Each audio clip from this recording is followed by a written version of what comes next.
Hola queridos amigos, estamos en esta mañana para repasar la lección de la escuela sabática. Este es un programa de la Misión del Oriente Boliviano para que todos ustedes puedan acompañarnos y de esa manera repasar el estudio sistemático de la Biblia. La palabra de Dios dice en Hechos 9, 15 y 16, el Señor le dijo, ve, porque instrumento escogido me es este, para llevar mi nombre en presencia de los gentiles y de reyes y de los hijos de Israel, porque yo le mostraré cuanto le es necesario padecer por mi nombre. Saulo tenía características de una persona muy aguerrida. Él se colocaba blancos y los cumplía. Y dentro de esas características nosotros encontramos a Saulo como una persona que en primera instancia, ¿verdad?, comenzó a perseguir al pueblo de Dios en los primeros años de la era cristiana. Como un perseguidor, como una persona que odiaba a los cristianos, podía convertirse en un misionero. Nosotros vamos a estudiar esta semana aspectos importantes que ayudaron a esta persona dentro del campo misionero, dentro de la obra de Dios para ir y predicar la palabra de Dios. Entonces, en primera instancia, nosotros vamos a repasar quién era Saulo. La lección de la escuela sabática nos muestra de Saulo a Pablo, pero queremos en primera instancia ver quién era Saulo. Saulo nació ¿dónde? Nació en Tarso. Podemos leer Hechos 22:3. Hechos 22:3. Yo soy judío, nacido en Tarso de Cilicia. Sigue. Pero educado en esta misma ciudad, a los pies de Gamaliel, instruido cuidadosamente en la ley de la patria, celoso de Dios, como todos vosotros sois hoy. Muy bien. Saulo aquí está mencionando que nació en Tarso. Tarso estaba entre Siria y el Asia Occidental. Los historiadores nos dicen que los padres de Saulo eran ¿de qué nacionalidad? Judía. Pero resulta que Saulo nació en toda la provincia que en ese momento era romana. Y entonces, muy pronto Saulo iba a colocarse un nombre, Pablo. Y Pablo no era del idioma hebreo ni griego, era un nombre romano. Miren, nosotros podemos ver en primera instancia cómo Saulo va preparándose para ser un ministro dentro de los gentiles. ¿Qué más podemos decir de Saulo? Que Pablo o Saulo era un hombre apasionado por las cosas que él había aprendido, ¿no? Era una persona que realmente quería, ¿no?, hacer todo lo que según se lo había enseñado, hacerlo lo mejor. Eso era lo que él siempre quería hacer. Conocemos por la Biblia que Pablo era una persona preparada, tanto en la parte intelectual como también en la parte teológica. Él era un teólogo, ¿no? La Biblia dice que él fue desde muy niño preparado. Él era una persona celosa, como dice también la palabra de Dios, hacia la ley de Moisés. Era una persona que tenía convicciones muy claras de lo que él debía hacer en esta vida. Y interesante que Pablo era tan celoso que en los primeros años de esta era cristiana, él se dedicó a perseguir a los cristianos creyendo que lo que él estaba haciendo era correcto, ¿no? Entonces Pablo cumple una de las características muy singular que tal vez los discípulos no tenían como Pablo tenía. Los discípulos tenían actitudes tal vez de trabajar, ganas, pero la preparación como la tenía Pablo era muy, muy fuerte para que Dios lo llamase, para que él pueda expandir el evangelio a los gentiles, ¿no? Muy bien, eso nos lleva a decir que Pablo, la Biblia lo dice en Hechos, que Pablo era de una secta religiosa. Era fariseo. Y los fariseos eran estudiosos de la palabra de Dios. En aquella época solamente se conocían los 5 primeros de la Biblia, el Pentateuco. Y dentro de los 5 libros de la Biblia, del Génesis a Deuteronomio, nosotros podemos ver las leyes judías. Y los fariseos eran una secta que ellos cumplían al pie de la letra, la ley de Dios. Y entonces miren, dentro de la mente, el razonamiento y la creencia de Pablo, no podían haber personas que creían que Jesús era ¿quién? El Mesías. ¿Por qué Saulo odiaba a los cristianos? Porque antes de ser él el evangelista, el ministro, él comenzó a perseguir a los cristianos. Inclusive la Biblia, la semana pasada nosotros estudiamos que él fue un testigo del apedreamiento ¿de quién? De Esteban. Pablo odiaba a los cristianos porque se ha mencionado, ¿no?, que era fariseo, ¿no? Y los fariseos querían que se cumplan las leyes, ¿no?, estrictas, las leyes de Moisés y otras leyes judías.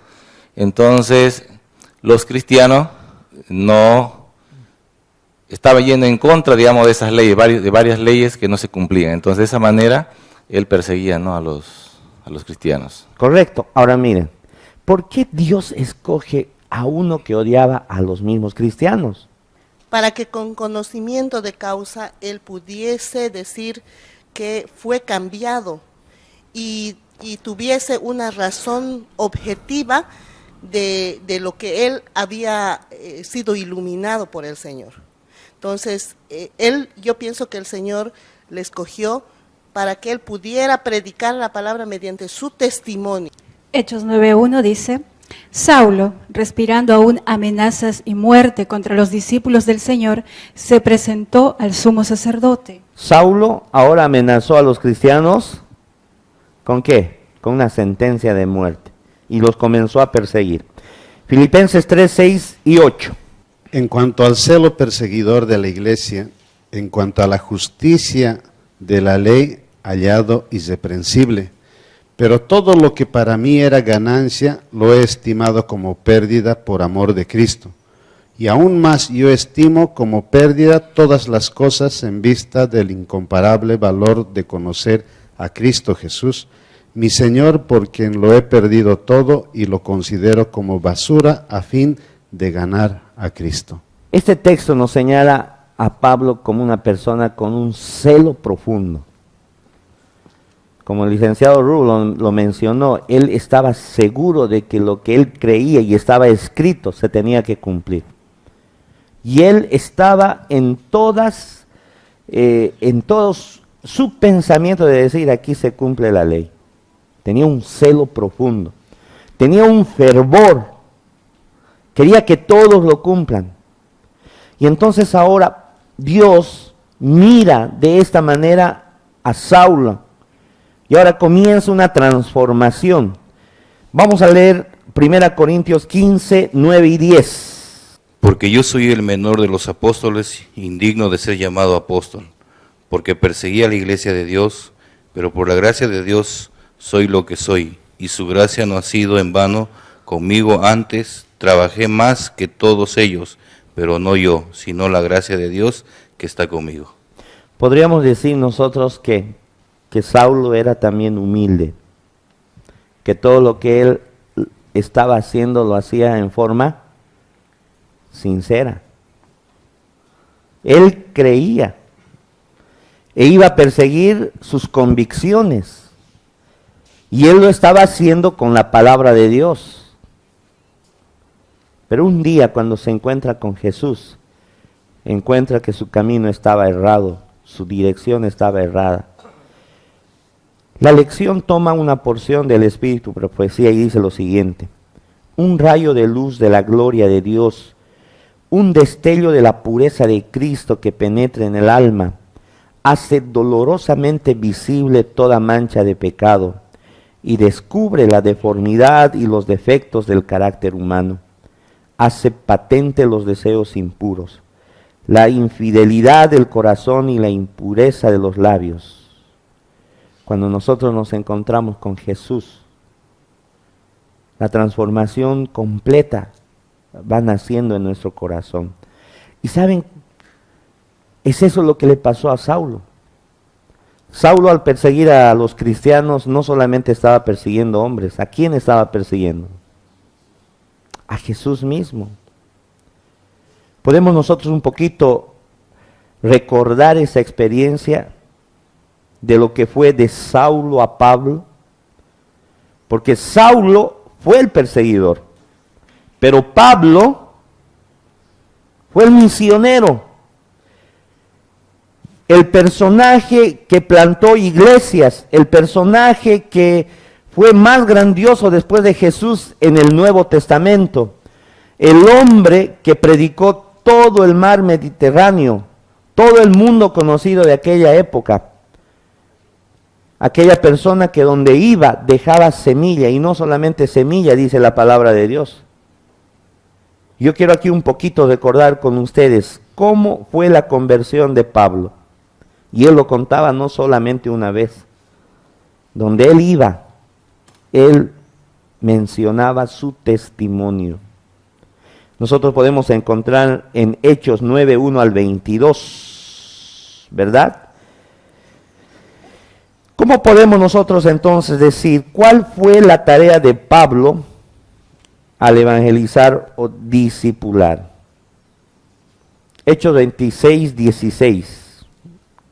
En la pregunta 3, de Saulo a Pablo. ¿De qué manera la conversión cristiana fortaleció la vida del apóstol Pablo? El texto menciona en Hechos 26, 16, hablando de la conversión cristiana de Saulo a Pablo, dice: levántate y ponte en pie. Me aparecí a ti para ponerte por ministro y testigo de lo que has visto de mí y de lo que te mostraré. Este texto da a entender de que Pablo ya conocía a Dios, sabía, y porque en la última parte del texto dice, no, y de lo que te mostraré, le estaba dando ya lo que él iba a hacer a futuro. Interesante, ¿no? Cómo recibir el llamado de Dios, y cuando Dios ya te muestra tu futuro, ¿no? ¿Qué es lo que vas a hacer? Yo creo que fue un cambio muy fuerte para Saulo, ¿no? Y yo creo que esto nos ayuda a nosotros, porque a nosotros también Dios nos hace un llamado y nos pone también nuestro futuro, ¿cómo va a ser? En Hechos 26, 16, la Biblia dice que Jesús le dijo, pero levántate y ponte sobre tus pies, porque para esto he aparecido a ti, para ponerte por ministro y testigo de las cosas que has visto y de aquellas en que me apareceré a ti. Para que Pablo fuera un hombre extraordinario, tenía que tener también un llamado extraordinario. Ustedes saben la historia, que cuando Pablo estaba yendo a perseguir, en camino hacia Damasco se le apareció Jesús en una gran luz. Y Jesús le preguntó, ¿a quién persigues? Y yo creo que Pablo ahí argumentó su actitud. Pero Jesús le dijo, ¿qué cosa? Yo soy a quien tú persigues. Y lo mandó, ¿verdad?, a Damasco. Y le dijo, espera, que ahí yo te diré lo que tienes que hacer. Y ahí con milagro Dios le devuelve la vista. Y ahora le dice esto, yo te he llamado, yo te he escogido. Ahora levántate, le dice, y haz para lo que has sido instruido y llamado. Sé un ministro, le dice Jesús, y sé un testigo. Queridos hermanos, ser misionero no significa predicar algo que nosotros no hayamos vivido. Ser misionero, ser un predicador, significa que lo estamos viviendo o hemos vivido. Y Pablo tenía que vivirlo en carne propia, el llamado de Dios. ¿Tenía el conocimiento? Sí. ¿Tenía la preparación? Sí. ¿Tenía todos los títulos? Sí. Pero necesitaba encontrarse aquí con Jesús. Y al encontrarse con Jesús, ahora él estaba capacitado para dar todos sus talentos y sus dones en favor del crecimiento de la iglesia de Dios. Nosotros podemos tener dones, talentos, podemos tener aptitudes, pero si nosotros un día no nos encontramos con Jesús, ¿de qué vamos a predicar? ¿Qué vamos a enseñar? El mejor sermón que nosotros podemos predicar es nuestro testimonio. ¿Qué es lo que Dios ha hecho por ti y por mí? Y ahora miren, Saulo no solamente iba y predicaba.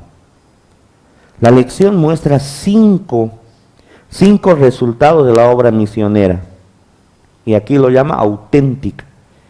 Y yo lo puedo resumir en frases pequeñas de la siguiente manera. Primero, él abría los ojos de la gente. Les decía, Jesús es el Mesías.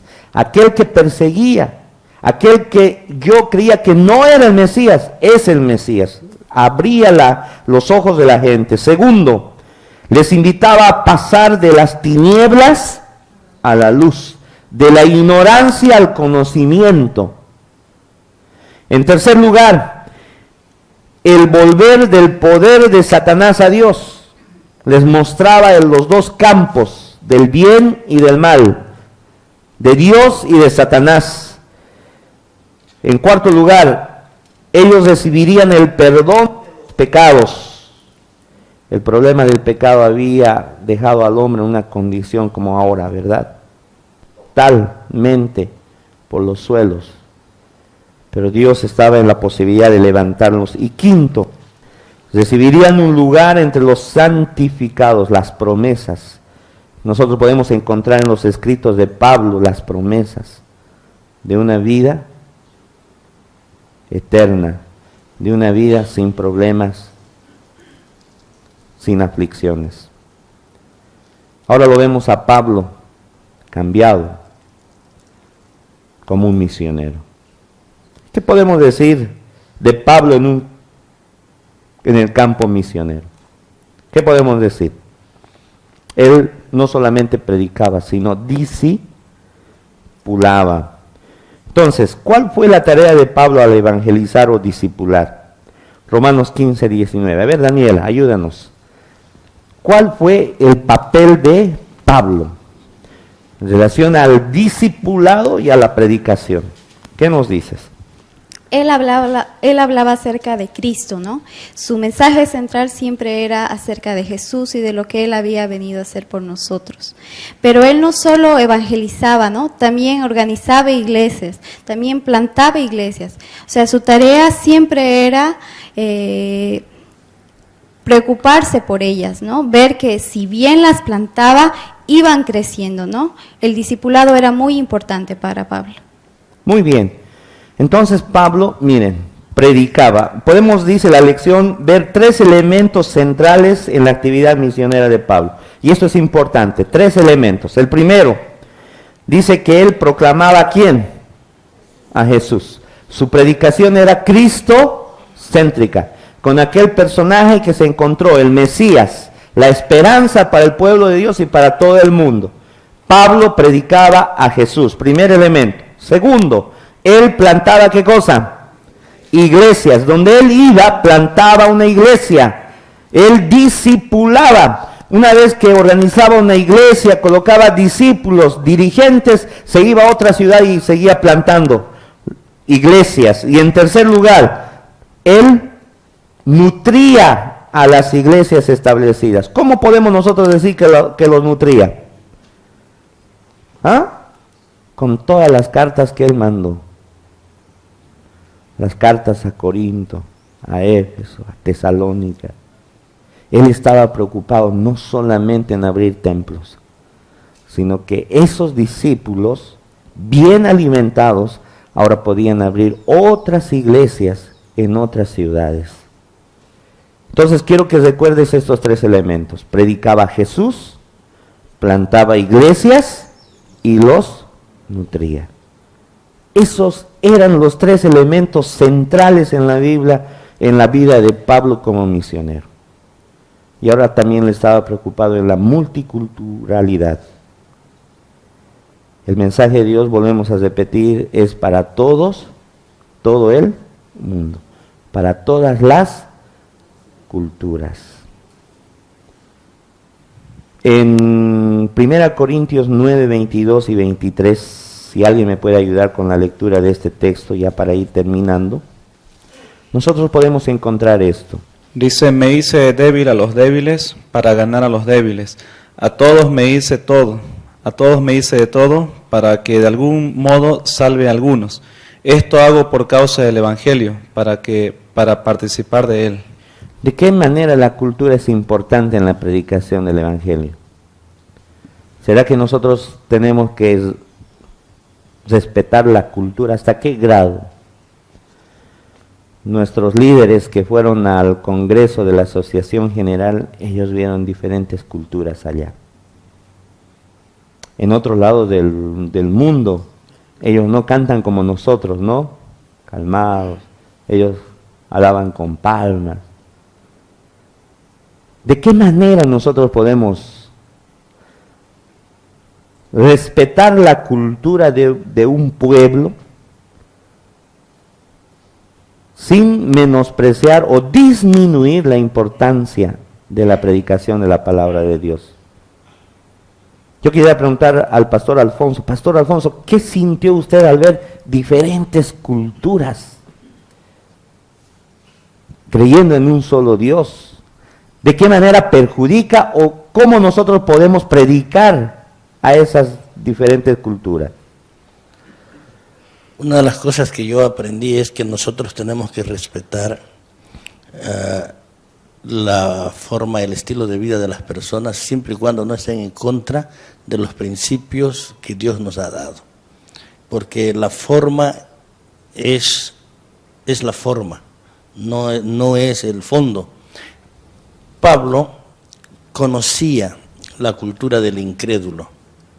Y yo creo que el hecho de conocer la cultura del incrédulo le ayudó a adaptar. Y este último versículo que se ha leído muestra que él tenía adaptabilidad.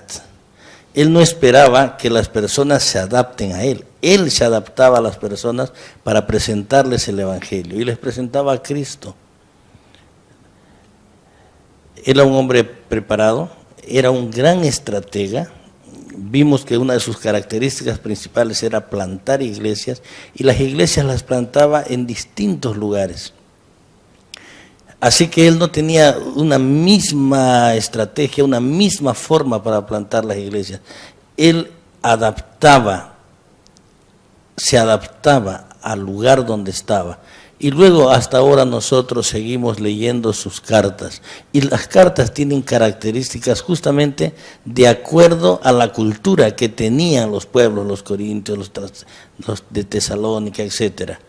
Porque al presentarles a Cristo, les presentaba como al Mesías, al resucitado, que se cumplió la promesa de un Salvador. Hace rato usted hacía una pregunta, ¿por qué Pablo odiaba a los cristianos? Yo creo que él odiaba el estilo de los cristianos. ¿Por qué?